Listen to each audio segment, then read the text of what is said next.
षष्ठ श्रेणी पिला माने तुम मानकर जो हॉलिडे होमवर्क दिया जाइछि तार इंग्लिश रो क्वेश्चन गुडी को आम आलोचना करिबा। प्रथमे देइछि what are the different things that fly in the sky, collect pictures and paste them in your notebook.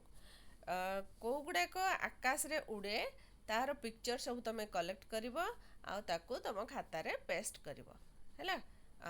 तो what are the different things आम ताकू लिखिदेवा, तार आंसर टिके लिखिदेवा। तो number 1, different things that fly in the sky are birds, aeroplanes, helicopters, kites, butterflies, drones and balloons हैला। तापरे नेक्स्ट नंबर 2 को जिबा। कौन देइछि देखिबा। नंबर 2 रो क्वेश्चन देइछि if you had wings where would you fly and what would you do. जदि तुमर डेणा थांता ताहले तमे कोठी उड़ी थांत आउ कौन कौन करि थांत। तो लिखि दवा तार answer. Number 2, if I had wings, जदि मोर डेणा थांता I would fly high in the sky, मु पूरा आकाश रे उच्चरे जाइकरी उड़ी थांती। I would visit mountains, rivers and forests, मु माउंटेन को देखि थांती, रिवर नई गुडी को सब देखि थांती, जंगल देखि थांती। I would enjoy the fresh air and see the world from above, मु पूरा जो ताजा ताजा पवन तार एंजॉय मजा नहीं थांती आउ ऊपर थाई करी कौन कर थांती ना पूरा वर्ल्ड को देखि थांती हैला। तो नेक्स्ट नंबर 3 क्वेश्चन को जिबा।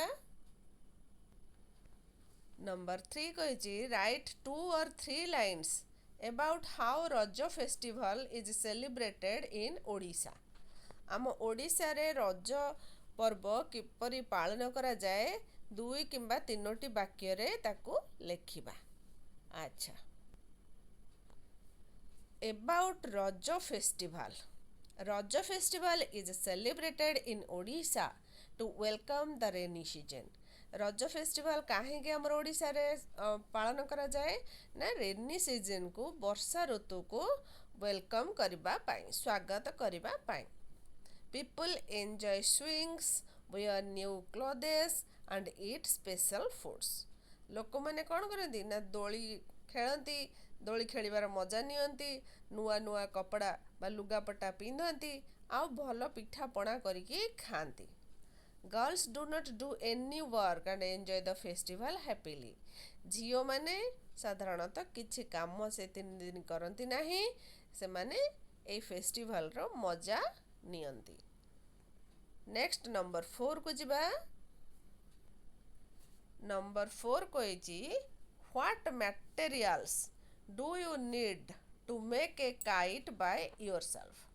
गोटे काइट जदि तमे तैयारी करिवो ताहले कौन कौन सब मटेरियल्स बा जिनिस तमर आवश्यक अटे।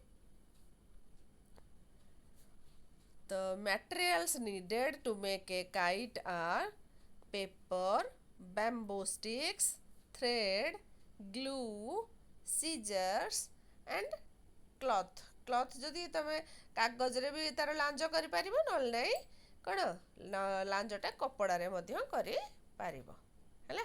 एडी थ्रेड न लेकिरी आमे जोटा आमे पढिचे काइट विषय रे स्ट्रिंग, तो जदि स्ट्रिंग लेखिबा बेसी भलो हबो हैला। तापरे नेक्स्ट नंबर 5 कहिछि कोन ना देखि दबा। Right about yourself in 5 lines. तम विषय रे तमे 5टी वाक्य लेखिबो। तो about my self, my name is तुम ना जहा लेखिबो। मु जेमती लेखुची my name is Archana Rath. I am a student, तमे लेखिबो तम ना माई नेम इज तम ना जहा से लेखिबो। I am a student, I study in class 7, तमे वर्तमान क्लास 7 रे पढुचो। I study in class 7। I like to play and read books, I love my family and friends। ପାଞ୍ଚଟି ବାକ୍ୟ କହିଛି ତ ଆମେ ପାଞ୍ଚଟି ବାକ୍ୟ ଲେଖିନେଲେ। ତ ଯଦି ଏପର୍ଯ୍ୟନ୍ତ ପିଲାମାନେ ଚ୍ୟାନେଲକୁ ସବସ୍କ୍ରାଇବ୍ କରିନାହ ତ ଫଟାଫଟ ସବସ୍କ୍ରାଇବ୍ କରିନିଅ। ସବୁର ଭିଡ଼ିଓ ଏଥିରେ ଅପଲୋଡ଼ ହେବ ତୁମର ସମର ଭ୍ୟାକେସନ୍ ପାଇଁ ଯେତିକ ହଲିଡ଼େ ହୋମୱାର୍କ ଦିଆଯାଇଛି ମୁଁ ସବୁକୁ ଭଲ ଭାବରେ ଆଲୋଚନା କରିକିରି ଅପଲୋଡ଼ କରିବି। ଆଉ ତା ସହିତ ବହିର ମଧ୍ୟ ବିଷୟ ପଢ଼ାଯାଉଛି, ଇଂଲିଶର ପଢ଼ା ଆରମ୍ଭ ହେଇଗଲାଣି। ଯଦି ଦେଖିନାହ ଚ୍ୟାନେଲକୁ ସବସ୍କ୍ରାଇବ୍ କରିକିରି ଦେଖିନିଅ। ଦେନ୍ ନମ୍ବର 6 ଦେଖିବା କ'ଣ ଦେଇଛି କ୍ୱେଶ୍ଚନ୍। ନମ୍ବର 6 କହିଛି right the names of the materials or accessories that R used in 3 different games. For example cricket ball. ଆଚ୍ଛା, କାହା ସାହାଯ୍ୟରେ ଆମେ କ୍ରିକେଟ୍ ବଲ୍ ତିଆରି କରିଥାଉ ହେଲା କି? ତ ଦେଖିବା ତାର ଆନ୍ସର୍ ଲେଖିଦେବା।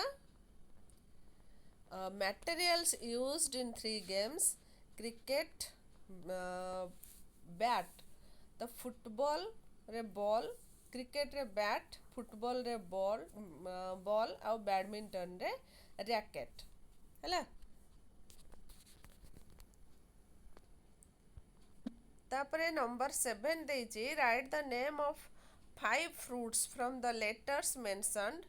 एठी जो लेटर गुड़िक रही ता भितरे रही 5टी फ्रुट्र ना है। आम ताकू कौन करवा ना सजाड़ी ता भर 5टा फ्रुट्र ना बाहर करवा। ठीक अच्छे,